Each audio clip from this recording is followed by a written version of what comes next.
How to train ఆ dragon అనే Chinese movie యొక్క పార్ట్ 1 ఎక్స్ప్లెనేషన్ ని మీరు చూడకుండా డైరెక్ట్ గా ఈ వీడియో మీద క్లిక్ చేసినట్లయితే ముందు ఆ వీడియోని కింద ఉన్న డిస్క్రిప్షన్ బాక్స్ లో ఉన్న లింక్ మీద క్లిక్ చేసైనా లేదా మన ఛానల్ ని విజిట్ చేసైనా ఆ వీడియోని ముందు చూసిన తర్వాత ఈ వీడియోని కంటిన్యూ చేయండి. అప్పుడే ఈ మూవీ మీకు బాగా అర్థమవుతుంది. చివరి ముగ్గురు సిస్టర్స్ వాళ్ళ బాధ్యతని సక్రమంగా నెరవేర్చుకోలేకపోయారు కాబట్టి ఇప్పుడు సెకండ్ ఓల్డెస్ట్ సిస్టర్ అయిన మెలోడీ దగ్గరికి వచ్చి నీల్ డౌన్ చేసి మా వల్ల కాలేదు, ఈ పనిని నువ్వే చేయగలవు అనుకుంటా అని చెప్పి ఆ రెస్పాన్సిబిలిటీ మొత్తాన్ని మెలోడీ చేతిలో పెడతారు. మెలోడీ వాళ్ళ స్కూల్లోనే టీచర్ గా పనిచేస్తూ ఉంటుంది కదా, తనే నెక్స్ట్ డే హీరోయిన్ ని స్పోర్ట్స్ ఛాలెంజ్ కి ఇన్వైట్ చేస్తుంది. హీరోయిన్ తో మెలోడీ ఒక 2 గేమ్స్ ని ఆడదామని అయితే నిర్ణయించుకుంటుంది. ఫస్ట్ ది స్టేరింగ్ కాంపిటీషన్, అంటే ఎవరైతే కన్ను ఆర్పకుండా ఎవరిని ఎవరు ఎక్కువసేపు చూసుకోగలుగుతారో వాళ్ళే ఆ గేమ్ లో గెలుస్తారు. హీరోయిన్ కన్ను ఆర్పకుండా మెలోడీ వైపు ఎక్కువసేపు చూడలేకపోతుంది కాబట్టి తను మొదటి గేమ్ లో ఓడిపోతుంది. అందుకే సెకండ్ గేమ్ అయిన గోల్డ్ ఫిష్ కలెక్షన్ గేమ్ ని స్టార్ట్ చేస్తారు. ఈ గేమ్ ప్రకారం ఆ బేసిన్ లో ఉన్న గోల్డ్ ఫిషెస్ ని ఎవరైతే అతి తక్కువ సమయంలో కలెక్ట్ చేస్తారో వాళ్ళే గెలుస్తారు. ఈ గేమ్ లో కూడా హీరోయిన్ ఓడిపోతుంది. ఆఖరికి మెలోడీని గెలిచేయడంతో మెలోడీ హీరోయిన్ ని చాలా అవమానపరుస్తుంది. మెలోడీ 2 గేమ్స్ లో గెలిచేసినందుకు చాలా హ్యాపీగా ఫీల్ అయ్యి హీరోయిన్ ని ఏకంగా అవమానపరుస్తూ తన్ని తక్కువ అంచనాలు వేస్తూ మాట్లాడుతూ ఉంటుంది. నాకు ఇంకా అర్థం కాలేదు, వీళ్ళు ఆడినవేమో చెత్త గేమ్స్, ఇలాంటి చెత్త గేమ్స్ ఆడి కూడా మెలోడీ అంత ప్రౌడ్ గా ఎలా ఉందో నాకైతే అర్థం కావట్లేదు. ఆడిందేమో గోల్డ్ ఫిష్ కలెక్షన్ గేమ్, దానిలో హీరోయిన్ ఓడిపోయినందుకు పాపం హీరోయిన్ ని ఏకంగా అందరి ముందు తన పరువుని తీసేలా మాట్లాడుతూ ఉంటుంది. లాస్ట్ అండ్ ఫైనల్ అయిన ఏదో ఒక థర్డ్ గేమ్ ని ఆడే కన్నా ముందు అక్కడికి ఫస్ట్ ఓల్డెస్ట్ సిస్టర్ అయిన సారా, ఎవరికైతే ఎక్కువ కోపం ఉంటుందో ఆమె అక్కడికి వస్తుంది. సారా హీరోయిన్ ని షార్ట్ పుట్ గేమ్ ఆడమని ఛాలెంజ్ చేస్తుంది. ఈ గేమ్ రూల్స్ ప్రకారం వాళ్ళకి ఇచ్చిన గీత ముందు నుంచొని వీళ్ళిద్దరూ కూడా వాళ్ళ చేతిలో ఉన్న ఒక బరువైన బాల్ ని వీలైనంత దూరానికి విసిరాలి. ఎవరి డిస్టెన్స్ అయితే ఎక్కువగా ఉంటుందో, అంటే ఆ బరువైన బాల్ ఎంత దూరం ఎవరు విసిరినప్పుడు వెళ్ళిందో ఆ డిస్టెన్స్ ని క్యాలిక్యులేట్ చేసి ఇద్దరిలో ఎవరి డిస్టెన్స్ అయితే ఎక్కువగా ఉందో వాళ్ళనే విజేతగా ప్రకటిస్తారు. ఈ గేమ్ ని హీరోయిన్ ఆడడానికి ఒప్పుకుంటుంది. కానీ సారాకి ఈ గేమ్ ఆడడం చాలా బాగా వచ్చు. తను ఈ గేమ్ లో దిట్ట, ఇరగతీస్తుందంతే ఈ గేమ్ ని. అందుకే తను మొదటి బాల్ ని తీసుకొని దూరంగా ఇసరడానికి ఆ బాల్ ని తీసుకొని నడుస్తూ వెళ్తూ ఉన్నప్పుడు ఆ బాల్ నుంచి ఏదో ఒక కీ లాంటిది కింద పడిపోతుంది. ఈ విషయాన్ని ఏకంగా సారాతో పాటు అక్కడున్న వాళ్ళు ఎవ్వరూ గమనించరు. కేవలం హీరోయిన్ మాత్రమే ఈ విషయాన్ని చూస్తుంది. అందుకే పరిగెత్తుకుంటూ సారా చేతిలో ఉన్న ఆ బాల్ ని లాక్కుందామని ప్రయత్నం చేసేటప్పుడు సారాని కింద పడేయాల్సి వస్తుంది. ఆఖరికి ఆ బాల్ ని తన చేతిలోకి లాక్కొని చాలా దూరంగా ఇసురుతుంది. అలా ఇసిరిందో లేదో గాల్లోకి వెళ్ళంగానే అది చాలా పెద్ద ఎక్స్ప్లోజన్ అవుతుంది. మళ్ళీ దాని నుంచి ఫైర్ వస్తుంది. దాంతో పాటు కెమికల్స్ ఇంకా కలర్స్ అన్ని పేలుతాయి. దీన్ని బట్టి అర్థమవుతుంది ఈ ఎక్స్ప్లోజన్ ని కూడా పోయినసారి చేసిన అదే విలన్ చేసి ఉంటాడు. కానీ ఆ విలన్ ఎందుకు ఇలా చేస్తున్నాడు, ఎందుకు ఈ సిస్టర్స్ పైన ఇంత పగపట్టాడన్న విషయం మనకి ఇంకా అర్థం కాదు. ఇంకా రివీల్ చేయరు. అప్పుడే సారా ప్రాణాలని మెంగ్ కాపాడింది. అందుకే ఇప్పుడు సారాకి మెంగ్ అంటే ఇష్టం మొదలవుతుంది. ఏకంగా సారానే మెంగ్ ని ఇష్టపడడం మొదలు పెట్టింది కాబట్టి ఇంకా మిగిలిన సిస్టర్స్ అందరూ కూడా ఎందుకు మెంగ్ పై ద్వేషం పెంచుకుంటారు. అందుకే వాళ్ళందరూ కూడా సారా చెప్పినట్టే హీరోయిన్ ని రెస్పెక్ట్ చేస్తూ హీరోయిన్ ని ఇష్టపడడం మొదలు పెడతారు. హీరోకి మెంగే పర్ఫెక్ట్ మ్యాచ్ అనే నిర్ణయానికి కూడా వచ్చేస్తారు. చివరికి ఇంత జరిగితే గానీ మెంగ్ ని వాళ్ళందరూ యాక్సెప్ట్ చేయలేదని జాక్సన్ ఇప్పటికన్నా వాళ్ళ అక్కలందరూ మెంగ్ తనకి పర్ఫెక్ట్ మ్యాచ్ అని ఒప్పుకున్నందుకు చాలా హ్యాపీగా ఫీల్ అవుతారు. కొన్ని రోజుల తర్వాత సీన్ ని చూపిస్తారు. జాక్సన్ ఇంకా మెంగ్, హీరోయిన్ చాలా హ్యాపీగా ఇప్పుడు ఫేక్ కపుల్ నుంచి రియల్ కపుల్ గా మారిపోయినట్టు చూపిస్తూ వాళ్ళు ఎన్నో డేట్స్ కి వెళ్తూ ఉన్నట్టు చాలా సంతోషంగా ఉన్నట్టు కూడా చూపిస్తారు మనకి. అలా ఒకరితో ఒకరు ఎక్కువ సమయం గడుపుతూ ఉండడంతో వాళ్ళిద్దరి గురించి తెలియని విషయాలు కూడా తెలుస్తూ ఉంటాయి. వీళ్ళిద్దరూ ఒకరు ఇష్టపడడం ఇంకా పెంచేసుకుంటూ ఉంటారు. ఓ సాయంత్రం వాళ్ళిద్దరూ బీచ్ కి వెళ్తారు. ఆ రోజంతా వాళ్ళు ఆ బీచ్ లోను బాగా ఎంజాయ్ చేస్తారు. ఆ రాత్రి కూడా వాళ్ళిద్దరూ ఆకాశంలో ఉన్న నక్షత్రాల వైపే చూస్తూ చాలా హ్యాపీగా వాళ్ళ టైం స్పెండ్ చేస్తారు. నెక్స్ట్ ఎర్లీ మార్నింగ్ కూడా వాళ్ళిద్దరూ ఎవ్వరూ లేని బీచ్ లో వాళ్ళకి నచ్చినంత సేపు హ్యాపీగా ఎంజాయ్ చేస్తారు. అదే సమయంలో హీరోయిన్ మొదటిసారి హీరోని వెళ్లి హత్తుకుంటుంది.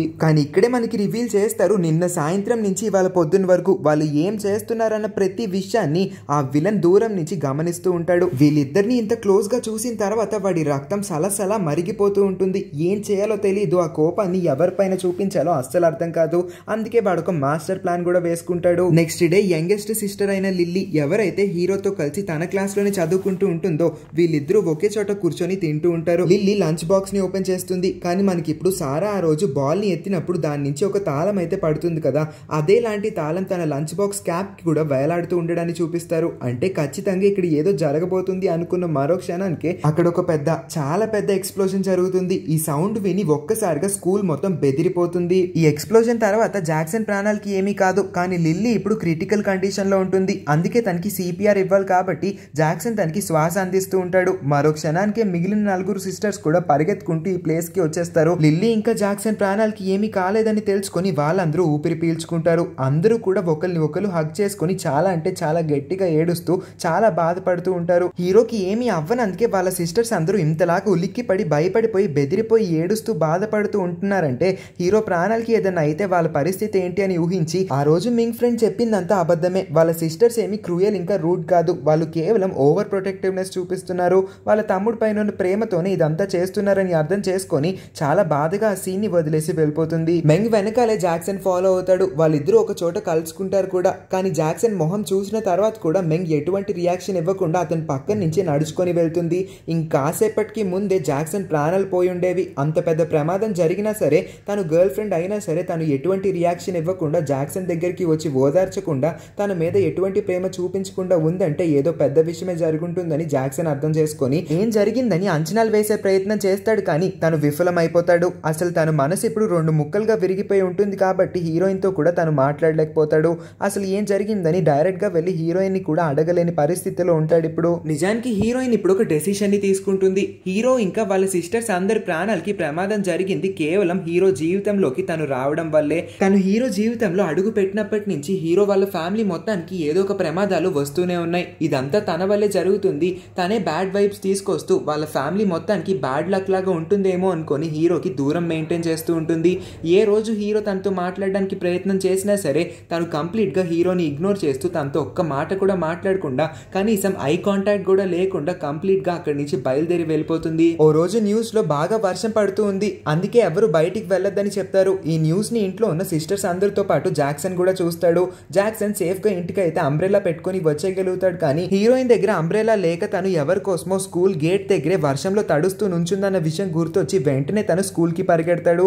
అక్కడ చూస్తే ఇంకా హీరోయిన్ అక్కడే ఒంటరిగా కూర్చొని వర్షంలో తడుస్తూ ఉంటుంది. చాలా సేపటి నుంచి వర్షంలో తడుస్తూ ఉండడం వల్ల తన ఓపిక మొత్తం నశించిపోతుంది. ఏకంగా ఇప్పుడు తను తన కాళ్ళ మీద నుంచోలేని పరిస్థితిలో ఉండడం వల్ల అక్కడికక్కడే కుప్ప కూలిపోతుంది.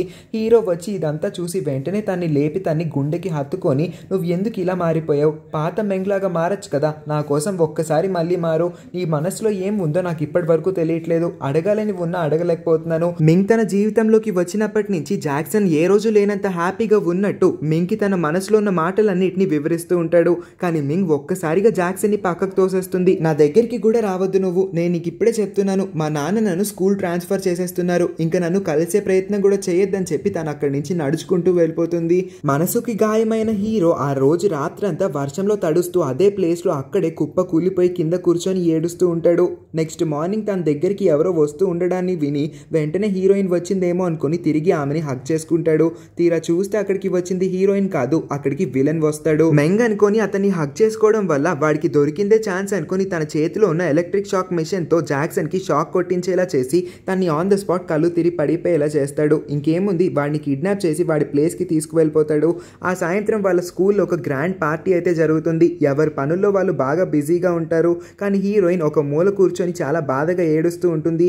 ఇంకొక వైపు ఈ 5 సిస్టర్స్ ఏమో ఇంకా జాక్సన్ ఎందుకు ఈ పార్టీకి రాలేదని బాగా కంగారు పడిపోతూ ఉంటారు. వాళ్ళందరూ జాక్సన్ ని వెతికి పట్టుకునే ప్రయత్నాలు చాలా చేస్తారు. జాక్సన్ ఫోన్ కూడా ఇక్కడ దరిదాపుల్లోనే ఉందని వాళ్ళకి తెలుస్తుంది. ఇంకాసేపటికి ఒక వింత మాస్క్ పెట్టుకొని ఒకడైతే మైక్ తీసుకొని వాళ్ళందరికీ వినపడేలాగా మాట్లాడుతూ జాక్సన్ ని నేనే కిడ్నాప్ చేశాను, ఇప్పుడు వెనకాల ఉన్న రాకెట్ కి జాక్సన్ ని కట్టింది కూడా నేనే, ఇప్పుడు ఆ రాకెట్ ఏకంగా భూమిని వదిలేసి వేరే ప్లానెట్ కి వెళ్ళిపోబోతుంది, నేను చెప్తుంది ఏమి జోక్ కాదు, ఇదంతా నిజం, మీరు చాలా సీరియస్ గా ఉండండి, నేను చెప్పిందంతా జాగ్రత్తగా వినండి.